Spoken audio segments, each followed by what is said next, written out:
A Y. কি? আচ্ছা, সমস্যা নাই, লিখে দিচ্ছি। লেয়ার বানানটা হচ্ছে এল A Y E R, layer. বুঝতে পারছো? জি।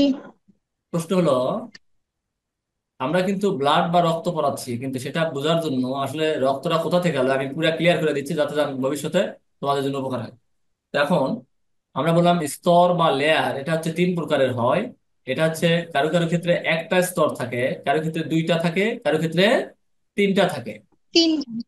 যাদের ক্ষেত্রে একটা থাকে লেয়ার, তাদেরকে আমরা বলি ইউনিব্লাস্টিক। খুব গুরুত্বপূর্ণ শব্দ, মনে রাখবা, ইউনিব্লাস্টিক। আর যাদের ক্ষেত্রে দুইটা থাকে তাদেরকে বলা হয় ডিপ্লোব্লাস্টিক। ঠিক আছে? লিখে। আর আর তিনটা যাদের থাকে তাদের ক্ষেত্রে বলা হচ্ছে ট্রিপ্লোব্লাস্টিক। আচ্ছা, সমস্যা নেই, লেখা দিচ্ছি। আমি আবার বলি যে প্রথম কাটা যেটা, সেটার নাম হচ্ছে ইউনি। ইউনি শব্দের অর্থ ইউনিক থেকে আছে, এক। ঠিক আছে? অনেক দেখবা এই যে আমাদের পিরবে কিন্তু একটা টেইলার্স আছে না, ইউনিক টেইলার্স। জি। আমি মূলত বোঝাবার চাচ্ছি বিশ্বের মধ্যে বা বাংলাদেশের মধ্যে আমরা একক ভাবে কাপড় বেচা থাকি না। যাই হোক, ইউনি, তাহলে ইউনি মানে কি বলো? এক, মনে দেখবে। আর B G. A S T, এই ব্লাস্ট, ইউনি ব্লাস্ট। ঠিক আছে? ডিপ্লোব্লাস্ট। তারপর হচ্ছে ট্রিপ্লোব্লাস্ট। তার মানে আমি বললাম হচ্ছে ইউনি শব্দের অর্থ কত বলো? এক। আর ডিপ্লো, এক। মনে রাখবা, গ্রিক ভাষায় ডিপ্লো ডাই মানে হচ্ছে দুই বুঝায়। তাহলে ডিপ্লো, কি বললাম আমরা, বলো? ডিপ্লো। ডিপ্লো। এই যে ডিপ্লোব্লাস্ট আর ট্রিপ্লো ব্লাস্ট। তাহলে আমরা এগুলোর বাংলা মানে এভাবে বলতে পারি: এক স্তরী, দ্বিস্তরী, এবং হচ্ছে তিন স্তরী। তাহলে স্তর পড়াচ্ছি কিন্তু আমরা। তাহলে একটার নাম কি বলছে বলো? ইউনি ব্লাস্ট। দুই নম্বরে কি দিছি? ডিপ্লোব্লাস্ট। ডিপ্লো। হ্যাঁ, ডিপ্লোব্লাস্ট, বলো। আর তিন নম্বরে কি দেবো? ডিপ্লোমা। জি। আর তিন, ডিপ্লোমাস। ডিপ্লোব্লাস্ট। ঠিক আছে? জি। আচ্ছা, এখন প্রশ্ন হলো কি দেখো, আমি প্রথমে বলছি যে পর্ব কয়টা হয়? নয়টা। নয়টা। এই নয়টা পর্বের মধ্যে এক নাম্বার পর্ব যেটা, কয় নাম্বার পর্ব? এক নাম্বার। এই এক নাম্বার পর্বের স্তর সংখ্যা থাকবে একটা। সবাই রেসপন্স করবা। আর দুই নাম্বার পর্ব, এর স্তর থাকবে দুইটা। আর তিন থেকে শুরু করে 9 নাম্বার পর্যন্ত পর্ব, এদের স্তর থাকবে হচ্ছে তিনটা। তাহলে এক নাম্বার পর্বের স্তর কয়টা বলো? একটা। দুই নাম্বার পর্বের দুইটা। তিন থেকে শুরু করে 9 পর্যন্ত। তিনটা। আচ্ছা, তো এক নাম্বারে যেটা আছে তার নাম কিন্তু আমরা কিছুক্ষণ আগে বললাম যে পরিফেরা। আর দুই নাম্বার যেটা আছে তার নাম কিন্তু বলছে যে নিডারিয়া। কি বলছে বলো? নিডারিয়া। আর তিন থেকে শুরু করে যেটা, সেটা আমাদের এখানে আমরা লিখে দিলাম একটু হালকা, যে প্লাটিনাম থেকে শুরু করে প্লাটি হেলমিনথিস, যেটা প্লাটি হেলমিনথিস থেকে শুরু করে কর্ডাটা পর্যন্ত। ঠিক আছে? তো দেখো, আস্তে জি। আস্তে কথা বুঝতে পারবো আসলে আমি মূলত কি পড়াতে চাচ্ছি আজকে। তো এই যে লেয়ার বা স্তর যেটা পড়ালাম, সেই লেয়ার যাদের হচ্ছে এক স্তর, তাদের ক্ষেত্রে যে এরকম একটা স্তর থাকবে, এরকম একটা স্তর থাকবে। আর যাদের দ্বিস্তর, তাদের এরকম দুইটা থাকবে। কয়টা থাকবে বলো? দুইটা। সবাই রেসপন্স করবে, খালি সাথে করতেছিলাম, সবাই করবা। আর যাদের তিনটা, তাদের এরকম তিনটা থাকবে। এক, দুই। তিন। কথা ক্লিয়ার? জি। আচ্ছা, এখন মূলত কথা দাঁড়ালো কি দেখো, যে আমরা যখন মাতৃগর্ভে ছিলাম, সর্বপ্রথম কিন্তু এইভাবে তৈরি হয়েছে আমাদের, একটা পুং গ্যামেট আর একটা হচ্ছে স্ত্রী গ্যামেট। এইভাবে মিলিত হয়ে প্রথমে হয়েছে কি বলো, একটা জাইগোট। কি হয়েছে? জাইগোট। জায়গোড। এবং এই জাইগোট কিন্তু জীবনের প্রথম কোষ। এই একটা কোষ থেকে আমরা এভাবে দুইটা কোষ পাবো, দুইটা থেকে চারটা, চারটা থেকে আটটা, আটটা থেকে 16টা। আর এই 16টা কোষ যখন হবে, তখন তার নাম হবে হচ্ছে ভ্রূণ। তার নাম কি হবে? ভ্রূণ। আর এতক্ষণ যে লেয়ার গুলা পড়ালাম, এই লেয়ার গুলোর নাম হবে হচ্ছে ভ্রূণীয় স্তর। তাহলে বলো তো, এতক্ষণ যেটা পড়ালাম এই লেয়ার গুলা কখন সৃষ্টি হবে? যখন আমাদের 16 কোষ বিশিষ্ট ভ্রূণ তৈরি হবে। আর এই ভ্রূণের লেয়ার হবে হচ্ছে কারো ক্ষেত্রে 1 স্তর, কারো ক্ষেত্রে হবে 2 স্তর, আর কারো ক্ষেত্রে হবে 3 স্তর। তিন। এতটুকু কি বুঝতে পারছো সবাই? জি। দেখো আবারও বলি, একটা জিনিসের বেসিক ক্লিয়ার করতে গেলে একটু সময় লাগে। এখন তুমি বুঝতে পারবা যে আসলে আমাদের বডির প্রত্যেকটা অঙ্গই কিন্তু এই লেয়ার গুলা থেকে আসছে। কোন লেয়ার থেকে কি আসছে আমরা একটু হিন্ট দেবো, তাহলে বুঝতে পারবা। এবং শুধু রক্ত নয়, তোমাকে যদি বলা হয় পেশি কোথা থেকে আসছে, তোমাকে যদি বলা হয় ত্বক কোথা থেকে আসছে, তোমাকে বললো ব্রেন কোথা থেকে আসছে, তোমাকে বললো নাক কোথা থেকে আসছে, এরকম আমার বডিতে বা দেহে প্রায় 79টা অঙ্গ রয়েছে। এই 79টা অঙ্গ আজকে একবারে আর 2-1 মিনিটের মধ্যে আমরা বুঝতে পারবো যে কোথা থেকে তৈরি হয়েছে। শুধুমাত্র ভালো করে শোনো আর রেসপন্স করো। তাহলে আমরা বলছি, একটা এন আর একটা এন যখন বিক্রিয়া করলো বা পরস্পর সাথে যখন যুক্ত হলো, তখন তৈরি করলো হচ্ছে 2 এন। আর 2 এন কে আমরা বলি জাইগোট। আর এই জাইগোট হচ্ছে একটা জীবনের প্রথম কোষ। বর্তমানে আমাদের বডিতে প্রায় 100 ট্রিলিয়ন কোষ রয়েছে, কিন্তু এই 100 ট্রিলিয়ন কোষের কিন্তু উৎপত্তি হয়েছে মাত্র একটা কোষ থেকেই। একটা থেকে দুইটা, দুইটা থেকে চারটা, চারটা থেকে আটটা, আটটা থেকে 16টা, 16টা থেকে 32টা, 64টা, এভাবে কিন্তু হয়েছে নাকি? তো জি। এখন এখন মূলত তাহলে আমরা একটি মাত্র কোষ থেকে তৈরি হলাম, এটা আমরা জানবো, জানলাম জাইগোট। আরেকটা জানবো 16 কোষ বিশিষ্ট অবস্থাকে কি বলা হয়, বলবো ভ্রূণ বলা হয়। এই ভ্রূণটা তখন তার আবার লেয়ার তৈরি করে সে। যদি সে একটা লেয়ার তৈরি করতে পারে, তাহলে সে হচ্ছে 1 নম্বর পর্বের যে প্রাণী তাদের ক্ষেত্রে এখানে তোমরা সেট করে দিবা। যদি এই ভ্রূণটা 2টা লেয়ার তৈরি করতে পারে, তাহলে তুমি 2 নম্বর পর্বের যে প্রাণী আছে তাদের ক্ষেত্রে সেট করে দিবা। আর যদি বলা হয় ওই ভ্রূণটা 3টা লেয়ার তৈরি করতে পেরেছে, তাহলে সেটাকে তুমি দিবা 3 থেকে কয়ের মধ্যে, 9-এর মধ্যে। নয়। 9-এর মধ্যে।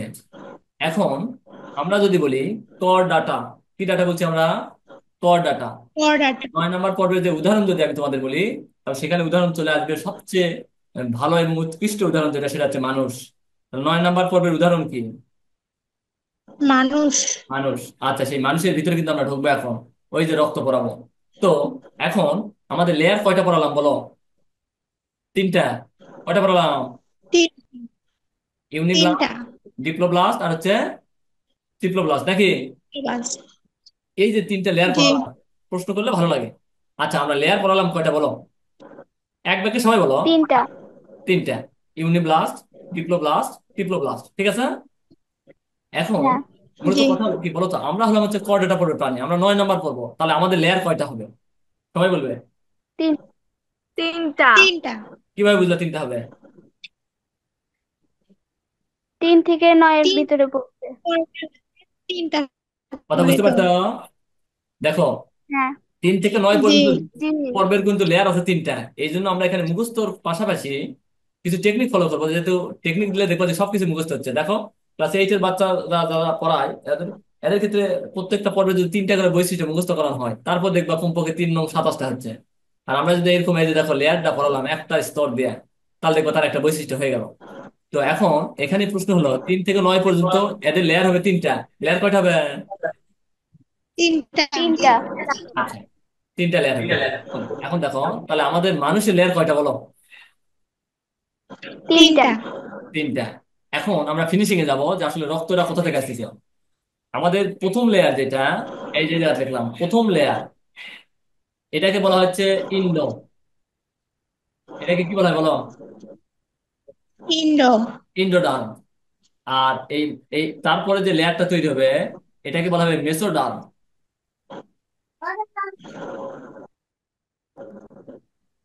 বলো এটাকে কি বলা হবে? মেসোডার্ম। মেস্টোডাম। আর এই যে লাস্টে আর একবার যেটা দিলাম, এর নাম হচ্ছে একটোডার্ম। এর নাম কি বলো? একটোটা। হ্যাঁ, ডার্ম। হেক্টোডাম। মনে একবার সবগুলোর সাথে ডার্ম কথাটা আছে। ডার্ম মানে হচ্ছে ত্বক, DERM। প্রশ্ন, আমি প্রথম যেটা দিয়েছি তার নাম দিচ্ছি হচ্ছে ইন্ডো। বায়োলজির ভাষায় ইন্ডো শব্দের অর্থ ভিতরে বোঝায়। বায়োলজির ভাষায় মেসো শব্দের অর্থ মাঝেরটা বোঝাবে। এবং বায়োলজি ভাষায় একটু কথাটা যেখানে পাবা সেখানে অবশ্যই মনে রাখবা এটা বাইরে বোঝাবে। তাহলে আমি যদি তোমাকে বলি, একটা লেয়ারের ক্ষেত্রে 3টা লেয়ার যেহেতু আমাদের মানুষের ক্ষেত্রে আছে, তাহলে ভিতরের লেয়ারটাকে আমরা বলতে পারি অন্তঃত্বক, মাঝেরটাকে বলতে পারি আমরা হচ্ছে মধ্যত্বক, আর একেবারে বাইরেরটাকে আমরা বলতে পারি হচ্ছে বহিঃত্বক। তাহলে বলো তো ত্বক কত প্রকারের হলো? 3 প্রকারের। একেবারে ভিতরটার নাম কি? অন্তত। মাঝেরটা?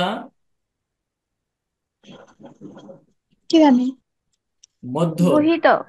মাঝে মাঝে মাঝে, মাঝেরটা হচ্ছে মধ্যটক। মধ্য মধ্য। আর একেবারে হচ্ছে বাইরকাটা। বাহিরটক। বহিতক। বহিঃস্থ। বাস্তব দাও। বহিঃতক। ঠিক আছে। তো আমি কিন্তু বলছি হুম। জি। হ্যাঁ। এই তিনটা লেয়ার, কিন্তু এই তিনটা লেয়ারকে বলা হয় ভ্রূণীয় স্তর।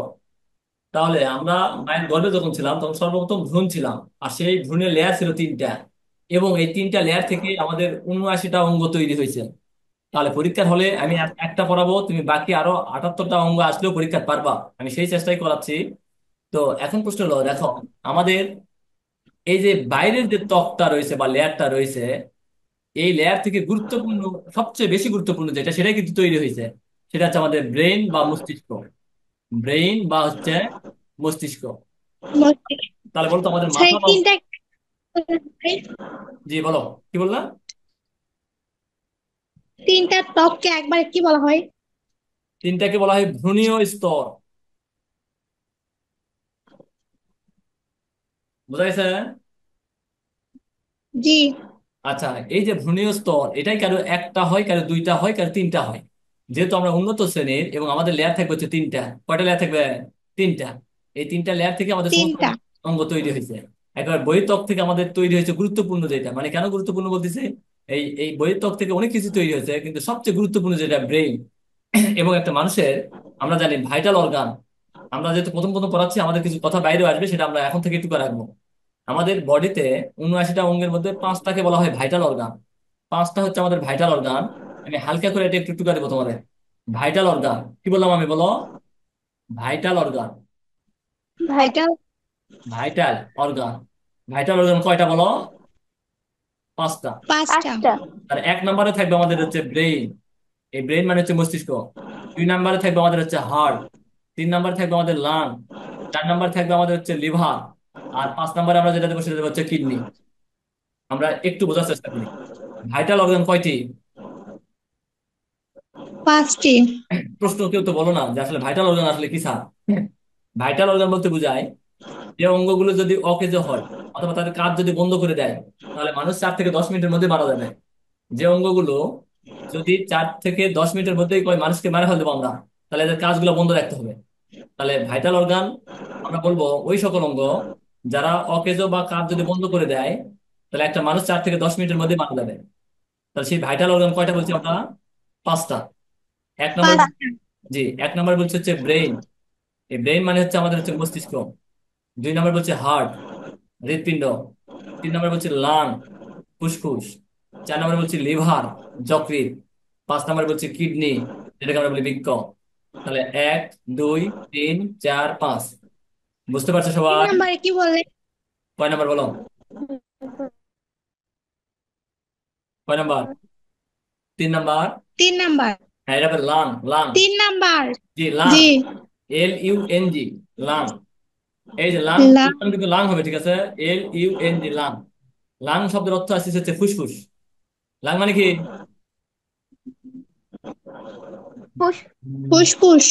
আচ্ছা দেখো, আমরা তাহলে প্রত্যেকটা কথা তোমার বায়োলজি তোমার সিলেবাসে আছে, এটা একটা কথা। দুই নম্বর কথা দাঁড়ালো যে আসলে বায়োলজি নয়, সব বিষয়টা একটু বোঝার জন্য পড়ার চেষ্টা করবা যে আমি এটা আসলে করব। সব বিষয় তার মধ্যে বায়োলজিটা কি, সায়েন্স আর কমার্স বলে কোনো শব্দ নেই। আমি যে জায়গাতে পড়াই বলি বায়োলজি মানে নিজেকে জানা। আর নিজেকে জানার জন্য বায়োলজিটা পড়তে হবে, ঠিক আছে? তো আমরা যেটা বললাম, দেখো এই যে ভাইটাল অর্গান গুলা 4 থেকে 10 মিনিটের মধ্যে মানুষ মারা যায়, মেডিকেল সায়েন্স বলতেছে। তার মানে আমি এখান থেকে শুধু পাঁচটা ভাইটাল অর্গান আছে তাই পড়বো না। এই ভাইটাল অর্গান কারা এবং তাদের কাজ কি, তারা আমার বডির কোথায় আছে এবং তাদের ফাংশন গুলা কি, এবং তাদেরকে ভালো রাখা যায় কিভাবে, তারা অকেজো হতে পারে কি কারণে। সব কয়টা কারণ তুমি জানলে দেখবা যে তুমি ভালো থাকবা, সুস্থ থাকবা। আমরা তো সবাই সুস্থ থাকতে চাই নাকি? এবং নিজে বায়োলজি হ্যাঁ। জানলে কি হবে সেটা একটা, এক মিনিট শোনো। সেটা হচ্ছে কি, আমাদের বাজারে একটা ডাক্তার আছে, ওনার কাছে একটা পেশেন্ট গেছে, যা বলছে আমার পেট ব্যথা করতেছে। তো উনি বলতেছে তার তো আপনার কিডনি নষ্ট হয়েছে। পেশেন্ট গেল হচ্ছে বলতেছে আমার পেট ব্যথা করছে, আর ডাক্তার বলতেছে তাহলে আপনার কিডনি নষ্ট হয়েছে। ওই রুগী ভয় খায় আমার কাছে আসছে। তো আমার কাছে বলতেছে এটা তো স্যার কি করি। আমি বললাম কি হয়েছে সমস্যা? তো আমার একটু পেট ব্যথা করতেছে। তো ব্যথা করতেছে কি কি হয়েছে? ঠিক আছে, অমুক ডাক্তারের কাছে গেছি, বলতেছে হচ্ছে আমার বলে কিডনি নষ্ট হয়েছে। তাই আমি ওনাকে বললাম, ওনার সাইন সিমটম দেখে দিই, আমি বললাম ওই ডাক্তার কি বোঝে আসলে কিডনি কোথায় আছে? কিডনিটা কোথায় আছে এটা আগে জানতে হবে তোমার, তারপর না তুমি রেসপন্স করতে পারবা যে আসলে সেটা কিডনির সমস্যা না অন্য কোনো অঙ্গের সমস্যা। তো ওনার যে সমস্যাটা সেটা কিন্তু ওর আশেপাশে কিন্তু কিডনি নাই, অথচ উনি কি বলছে যে কিডনি ওনার নষ্ট হয়ে গেছে। তো এরকম পেশেন্টকে ভয় খেলেন যাবে না। এক আর দুই নাম্বার কথা দাঁড়ালো, তুমি যখন নিজেই তোমার শারীরিক কোনো সমস্যা দাঁড়াবে তখন সেটা যেন সলভ করা যায়, তুমি বলো তোমার পরিবার বলো, এই জন্য এই জিনিসগুলো জানার দরকার। বায়োলজি মানে যে আমার পাস করতে হবে এরকম না, বা স্টুডেন্টরাই শুধু পড়বে তাও না। বায়োলজি 78টা 79টা অঙ্গ আমার বডিতে রয়েছে, প্রত্যেকটা অঙ্গের কাজ ফাংশন এটা নিজের শরীরকে সুস্থ রাখার জন্য প্রত্যেকের জানা দরকার। আমরা আবার পড়ার টপিক্সে ফিরে আসি। তো আমি যেটা বলতে চাচ্ছি সেটা হলো যে এখানে সবচেয়ে গুরুত্বপূর্ণ একটা অঙ্গ ব্রেইন। কি জন্য বারবার কথাটা বলতেছি, যখন অনেক সময় পরীক্ষাতে আসে যে ব্রেন কোথা থেকে তৈরি হয়, তখন আমরা মনে করি বাবা এটা তো গুরুত্বপূর্ণ অঙ্গ, এটা তো বাইরে থেকে আসতে পারে না। অনেকে ভিতরে দেয়, মাঝে দেয়, ঠিক আছে। এখন বাইরে থেকে আর কি কি হয়, আমাদের ত্বক, যেটা আমরা ত্বক যেটা দেখতেছি, পুরা বডির ত্বক, এটা আমাদের বাইরের পার থেকে আসে। আমাদের চুল, নখের আঁশ, যেটা নখের আমরা আঁশটা বলি, এবং আমাদের দাঁতের কিছু অংশ, এগুলো সবই আমাদের এই যে বাইরের পার থেকে তৈরি হয়। এটা কোন দশায় তৈরি হবে আমরা বলছিলাম, ভ্রূণীয় দশা যখন হবে, যখন আমাদের বডিতে 16টা কোষ ছিল, তখন তার নাম ছিল ভ্রূণ। আর এই ভ্রূণের যে স্তরগুলা হয়েছে, সেই স্তর ছিল আমাদের তিনটা। আর এই তিনটা স্তরের মধ্যে একেবারে বাইরের যে স্তরটা আছে সেখান থেকে আমাদের ত্বক তৈরি হয়, আমাদের চুল, নখের আঁশটা, এবং গুরুত্বপূর্ণ সবচেয়ে যেটা তৈরি হলো সেটা হচ্ছে আমাদের হচ্ছে ব্রেইন। তারপরে যাচ্ছে আমরা হচ্ছে মেসোডার্ম, মাঝের ডার্ম। এটাই সবচেয়ে মজার এবং আজকে পড়ার আমাদের টপিকস। এই মেসোডার্ম থেকেই আমাদের রক্ত তৈরি হয়। শুধু রক্ত নয়, আমরা এইভাবে বলি, অস্থি অস্থি সংক্রান্ত যত কথা, পেশি পেশি সংক্রান্ত যত কথা, এবং রক্ত রক্ত সংক্রান্ত যত কথা, সবকিছুই তৈরি হবে মেসোডার্ম থেকে। কথাটা খুবই গুরুত্বপূর্ণ, বোঝার চেষ্টা করি আরেকবার। আমরা বললাম রক্ত রক্ত সংক্রান্ত মানে রক্ত রিলেটিভ যত শব্দ পাবা তোমরা, পেশি পেশি সংক্রান্ত যত কথা পাবা, অস্থি অস্থি সংক্রান্ত যত কথা পাবা, সবগুলোই তৈরি হয়েছে আমাদের হচ্ছে মেসোডার্ম থেকে। তাহলে প্রশ্ন তোমাকে যদি বলি আমি, যে বলো তো পেশি কোথা থেকে তৈরি হয়েছে, তাহলে তুমি পারবা কি পারবে না বলো? এখন সবাই রেসপন্স করো। পারবো। সিস্টেমটা বুঝতে পারছো কি? আমি মূলত এটাই কিন্তু তোমাদের প্রথম থেকে বলে আসতেছি যে আসলে আমি পড়াবো রক্ত, ব্লাডটা পড়াবো, বাট কিন্তু আমি তোমাদের একটু বেসিকটা ক্লিয়ার করতে চাচ্ছি যে রক্ত আমার বডি থেকে কোথায় তৈরি হচ্ছে বা কোথা থেকে আসলো, এটা জানার পাশাপাশি তোমার কিন্তু এখন যদি কোনো কারণে পেশি কাকে বলা হয় বা পেশি কোথা থেকে তৈরি হয়, এই প্রশ্নটাও কিন্তু তুমি পারবা যে আসলে পেশি মূলত কোথা থেকে আসে বলো। মেসোডাম থেকে। পেশি আসছে হচ্ছে মেসোডার্ম থেকে। পেশি কোথা থেকে আসছে? মেসোডাম থেকে। মেসোডার্ম থেকে। বুঝতে পারছো সবাই? বলো পেশি কোথা থেকে আসে? মেসোডাম। অস্থি কোথা থেকে আসে? মেসোডাম থেকে। জি জি। সবাই একটু পড়বো আমরা আসলে। আবারও বলি দেখো, আমরা বলছি যে অস্থি অস্থি সংক্রান্ত যত কথা, অস্থি অস্থি সংক্রান্ত যত কথা, ঠিক আছে, হ্যাঁ? তার মানে অস্থির সাথে রিলেটিভ যত কথা সবগুলোই আসছে কোথা থেকে? মেসোডার্ম থেকে। মেসোডাম থেকে। পেশি এবং পেশি সংক্রান্ত যত কথা হবে, মানে পেশি রিলেটিভ যত কথা হবে সবগুলোই আসছে কোথা থেকে? মেসোডাম থেকে। আর মেসোডাম আমাদের যে থেকে। সিস্টেম গুলো আছে না, যেমন পরিপাক তন্ত্র আছে, রেশন তন্ত্র আছে, শ্বসন তন্ত্র আছে, এগুলোর ভিতরকার যে অংশগুলো, এগুলো অংশের কিছু অংশ আমাদের চলে আসছে হচ্ছে তোমার হচ্ছে ইন্ডোডার্ম থেকে। অর্থাৎ ভিতরে যে পার্ট গুলো আমরা মোটামুটি আছে, যেটা ত্বক তন্ত্র ছাড়া, পেশি তন্ত্র ছাড়া, অস্থিতন্ত্র ছাড়া আরো তন্ত্র আমাদের আছে না নাই? বলো আরো তন্ত্র আছে না নাই? আছে। এই তন্ত্রের যেমন শ্বাসনালীর কিছু অংশ আছে, পরিপাক নালীর কিছু অংশ আছে, এগুলো সবকিছুই তৈরি হয়েছে আমাদের হচ্ছে ইন্ডোডার্ম থেকে। তাহলে আমাদের বডির যে অঙ্গগুলা বিভিন্ন জায়গা বা বিভিন্ন স্তর থেকে যেটা আছে সেটা একটু আমি তোমাদের বোঝানোর চেষ্টা করলাম। এখন আমরা এই ব্লাডে যাবো আমরা। ব্লাড মানে কি বলছি বলো? রক্ত। রক্ত বলছি। তো রক্ত থেকে কিছু কথা আমাদের আগে মনে রাখতে হবে। সেটা হচ্ছে কি, প্রথমে আমরা এটা কিন্তু বুঝতে পারলাম যে রক্ত মূলত কোথা থেকে তৈরি হয়েছে। আমরা বলছি হচ্ছে ভ্রূণীয় মেসোডার্ম থেকে তৈরি হয়েছে। বলো রক্ত কোথা থেকে তৈরি হয়েছে? ভ্রূণীয় মেছোরাম। বাস, এটাই কিন্তু সংজ্ঞা। তোমরা যখন বই খুলবা, তোমাদের বই দেখবা যে রক্ত কাকে বলা হয়, লেখা আছে এই কথাটা, ভ্রূণীয় মেসোডার্ম থেকে উদ্ভূত। আবার বলি, ভ্রূণীয় মেসোডার্ম থেকে উদ্ভূত। এই যে ভ্রূণীয় কথাটা বলছে, তার মানে ভ্রূণ, মেসোডার্ম মানে হচ্ছে ওই স্তর, আর উদ্ভূত মানে তৈরি। তার মানে ভ্রূণীয় মেসোডার্ম থেকে উদ্ভূত। ঠিক আছে? ঈষৎ ক্ষারীয়, ঈষৎ ক্ষারীয়, লাল বর্ণের, আন্তঃকোষীয়, লবণাক্ত, ঈষৎ ক্ষারীয়, আন্তঃকোষীয় তরল যোজক কলাকেই রক্ত বলে। তাহলে প্রশ্ন, উদ্ভূত কি? আবার বলি শোনো। ভ্রূণীয় মেসোডার্ম থেকে উদ্ভূত, এইটুকু ক্লিয়ার? ভ্রূণীয় মেসোডার্ম থেকে জি। উদ্ভূত, লাল বর্ণের, ঈষৎ ক্ষারীয়, লবণাক্ত, আন্তঃকোষীয় তরল যোজক কলাকে রক্ত বলে।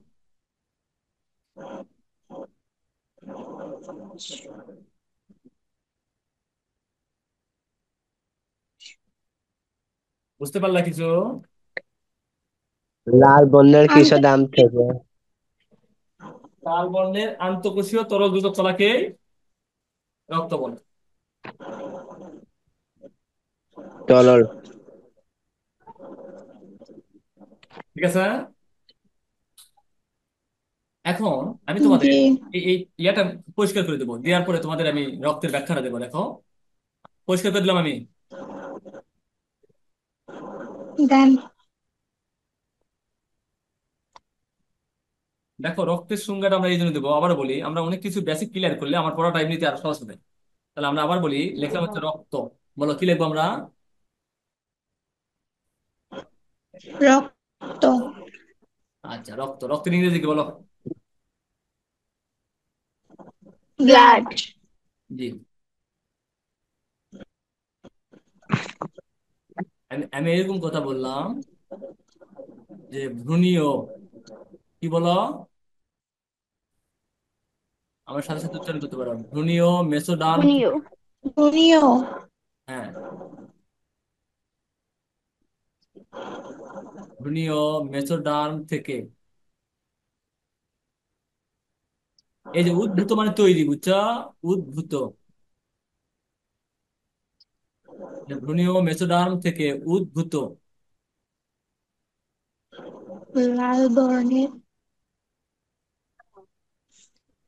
লাল বর্ণের,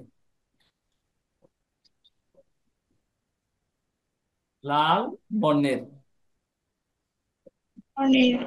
ঈষৎ ক্ষারীয়, ঈষৎ ক্ষারীয়। ক্ষারীয়। ঠিক আছে? এই জায়গা দিতে পারো সামান্য লবণাক্ত,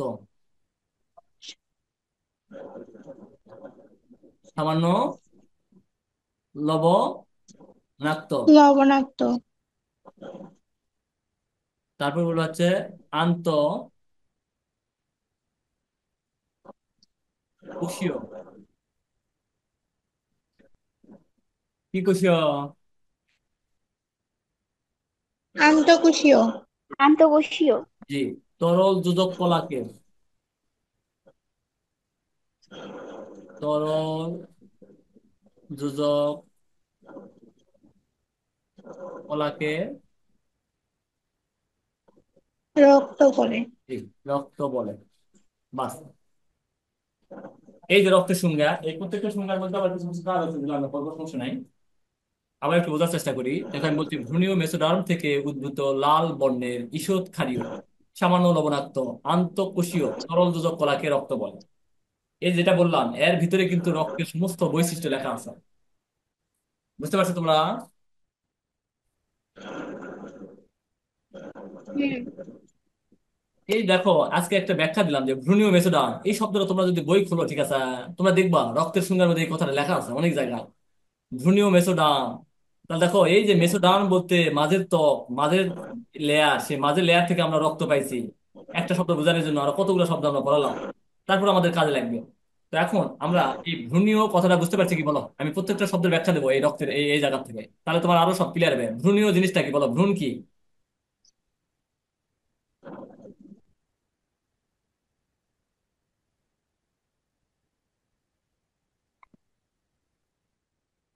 বলো ভ্রূণ কি?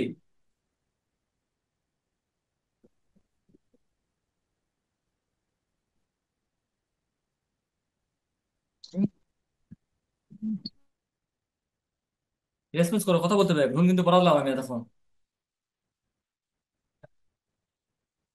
আমি প্রত্যেকটা সঙ্গে আলাদা আলাদা দিচ্ছি, তোমরা অবশ্যই টুকা নিবা। তিনটি স্তরকে না না, তিনটি লয়।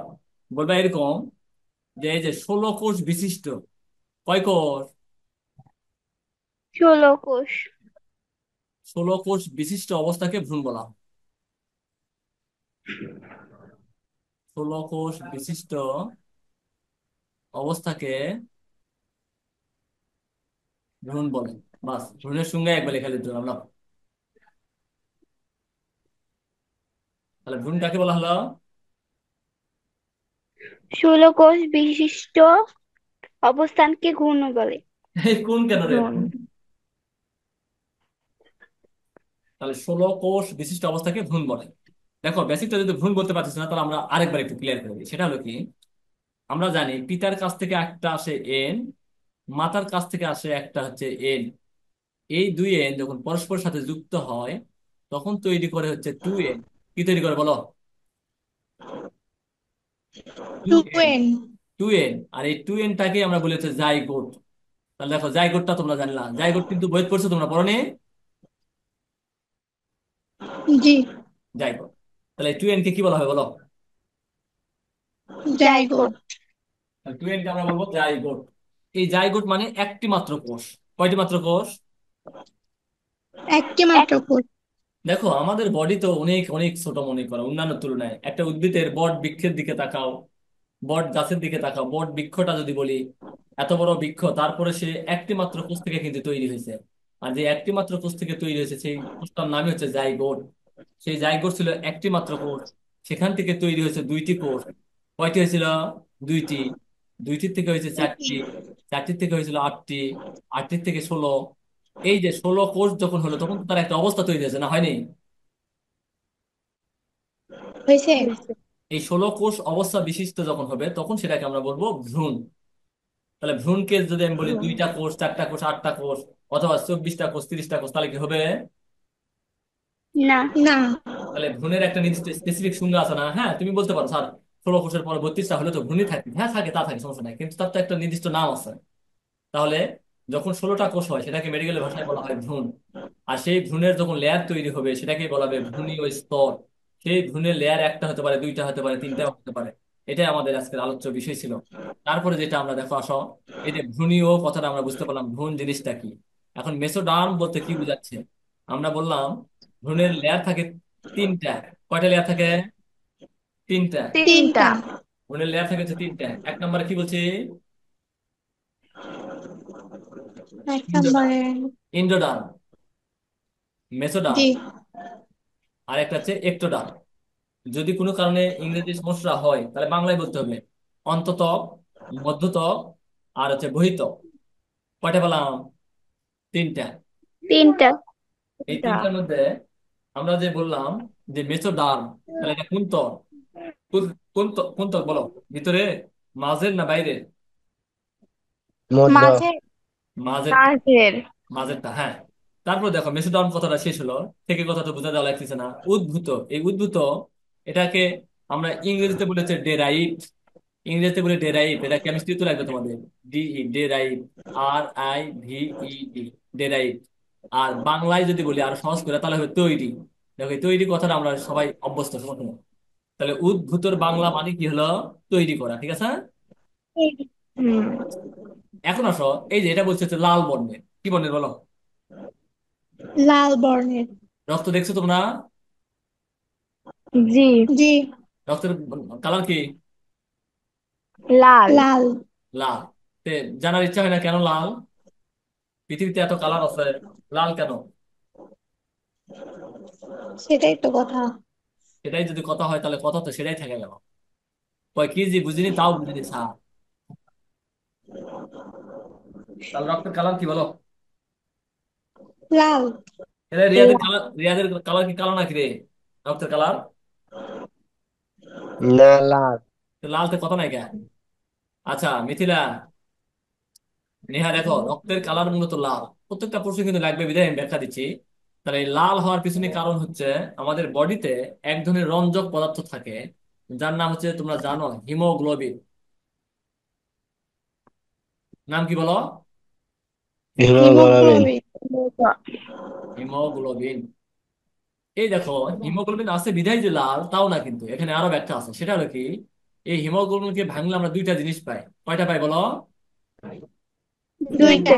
দুইটা। একটা নাম হিম, আর একটা নাম হচ্ছে গ্লোবিন। ঠিক আছে? এই হিম হিম মানে হচ্ছে কিন্তু আয়রন। হিম মানে কি? আয়রন। আয়রন। আর এই গ্লোবিন মানে হচ্ছে প্রোটিন। আমরা একটু সাইডে লেখা দিচ্ছি, সমস্যা নেই। গ্লোবিন মানে কি বলো? প্রোটিন। প্রোটিন। হিম মানে কি? আয়রন। আয়রন। দেখো, এখন আমি যদি একটু কেমিস্ট্রির ভাষায় তোমাকে বলি, বলো তো দেখি আমাদের বডিতে কয়টা মৌল আছে? 15টি। There are 26 element of human body. There are 26 element of human body. আমাদের বডিতে 26টি মৌল আছে। কয়টি মৌল আছে? 26। 26টি। এই 26টির মধ্যে 26 নম্বর মৌলকে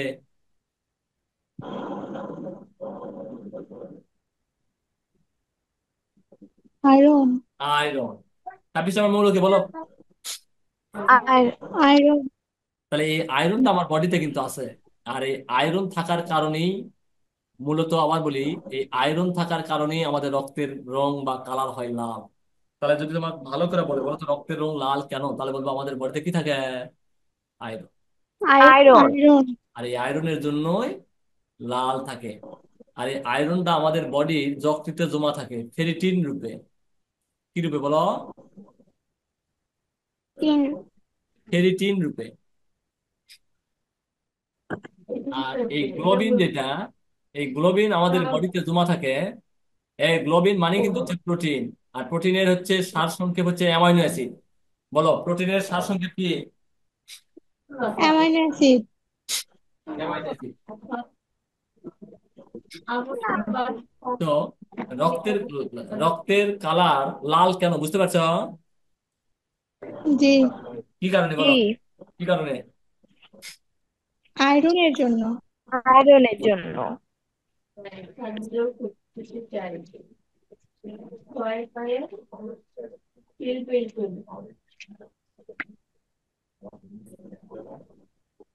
রক্তের কালার হচ্ছে লাল, সেটা হচ্ছে আয়রনের কারণে নাকি? জি। জি। তাহলে এটাও তুমি বুঝতে পারলা। এই যে হিমোগ্লোবিন বা আয়রনের জন্য এগুলা ব্যাখ্যা বা ডিটেলস আছে, আমরা পরে যাবো। এখন আসো, রক্ত ক্ষারীয় কেন, কথা বললো।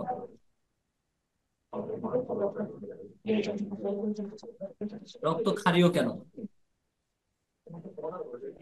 আচ্ছা, তোমরা এটার নাম শুনছো নাকি দেখো তো কেমিস্ট্রিতে। এই যে পিএইচ,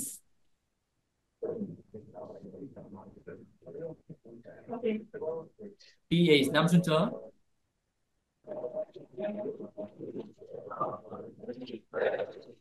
তোমরা কি পিএইচ এর নাম শুনছো? না। আচ্ছা, না। পিএইচ কে বলা হয় পিউসেন্স অফ হাইড্রোজেন, হাইড্রোজেন আয়নের ঘনমাত্রা। এই পিএইচ স্কেল হয়েছে 0 থেকে শুরু করে 14 পর্যন্ত।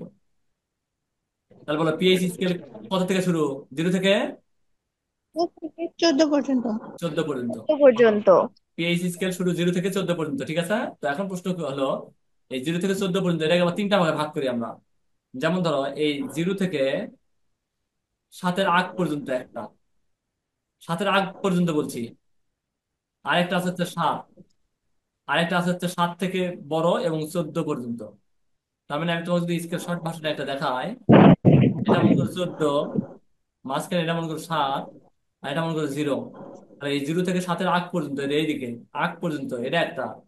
এই 7-এর পর থেকে এই যে এই 14 পর্যন্ত এটা একটা, আর শুধুমাত্র এই 7 একটা। কয়টা দাগ দিলাম বলো এখানে? তিনটে। তিনটা। তিনটা। তিনটা। 0 থেকে 7-এর আগ পর্যন্ত একটা, 7-এর পর থেকে 14 পর্যন্ত একটা, আর 7 একটা, ঠিক আছে? তো এদের আবার তিনটা নাম আছে। ঠিক আছে, তিনটা নাম বলতে বোঝায় জি। এই 0 থেকে 7-এর আগ পর্যন্ত এটাকে বলা হয় হচ্ছে অ্যাসিড। এটাকে কি বলা হয়? অ্যাসিড। অ্যাসিড। অ্যাসিড। আর 7-এর পর থেকে 14 পর্যন্ত যেটা সেটা হয় হচ্ছে বেস। অ্যাসিডের বাংলা মানে হচ্ছে অম্ল, আর বেসের বাংলা মানে হচ্ছে ক্ষার। কথা ভালো করে বুঝো, দেখো উত্তর চলে আসছে আমার। আর স্বাদ যদি ডায়রিক হয় তাহলে এটা নিরপেক্ষ, এর কোনো কালার নাই, নিরপেক্ষ। এখন প্রশ্ন হলো কি, রক্তের যদি পিএইচ এর কথা বলি, আমার এই যে রক্তের পিএইচ, রক্তের পিএইচ হচ্ছে 7.4। রক্তের পিএইচ কত? 7.4। 7.4। আচ্ছা, রক্তের পিএইচ যদি 7.4 হয়, বলতো 7-এর বড় না 7-এর ছোট 7.4?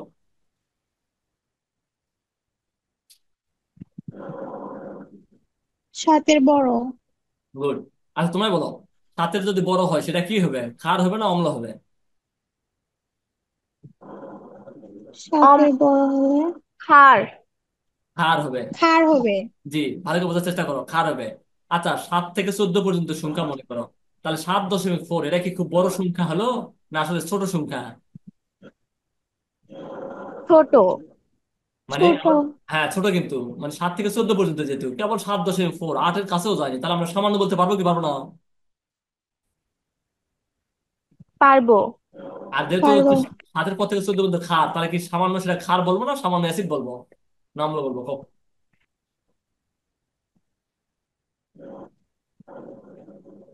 বলো, কথা বুঝতে পারছো? না স্যার, প্রশ্নটা বুঝলাম আর না। বলেন তো প্রশ্ন। আবার বলি, দেখো পিএইচ এর মান 7.4 না,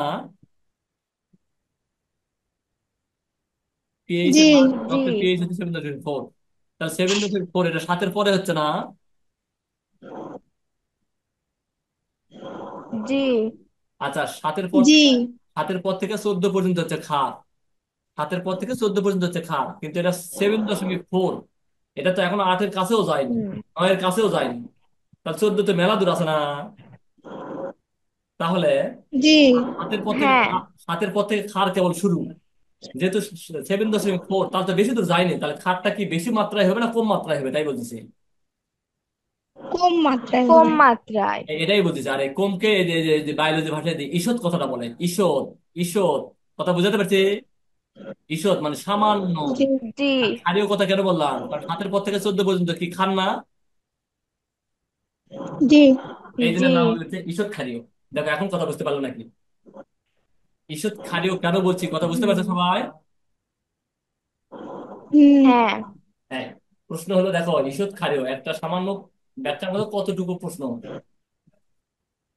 বলছে, ঈষৎ ক্ষারীয় কি বলছে বলো? ঈষৎ ক্ষারীয়। এই ব্যাখ্যায় ঈষৎ প্রত্যেকটা ব্যাখ্যা ক্ষারীয়। দেওয়ার চেষ্টা করছি। এই যে তারপরে বলছে লবণাক্ত, কি বলছে? লবণাক্ত। লবণাক্ত। এই রক্ত কখনো খাইছো কেউ? হুম, খাইছি তো। না। আচ্ছা, আমরা অনেকেই খাইছি, কিন্তু রক্ত হাত পাও ঠ্যাং কাটা গেলে অনেক সময় মুখের ভিতর দিয়েছি না, জি। তখন রক্তের স্বাদ দেখছো কিরকম? লবণাক্ত। রক্তের স্বাদ কিন্তু লবণাক্ত। কেন লবণাক্ত, তার উত্তর হচ্ছে রক্তের ভিতরে অজৈব উপাদান থাকে। তাহলে যদি বলা হয় রক্তের স্বাদ লবণাক্ত কেন, তাহলে বলবা অজৈব উপাদান থাকে। কি থাকে বলো? অজৈব অজৈব উপাদান। উপাদান। এই অজৈব উপাদান থাকে, ঠিক আছে? তাহলে আবার বলি, যদি বলা হয় রক্তের জি। স্বাদ লবণাক্ত কেন, তাহলে কি উত্তর দিবা? রক্তের রক্তের ভিতরে মধ্যে অজৈব অজৈব উপাদান থাকে। এই কি থাকে? অজৈব, উপাদান। অজৈব উপাদান থাকে, ঠিক আছে?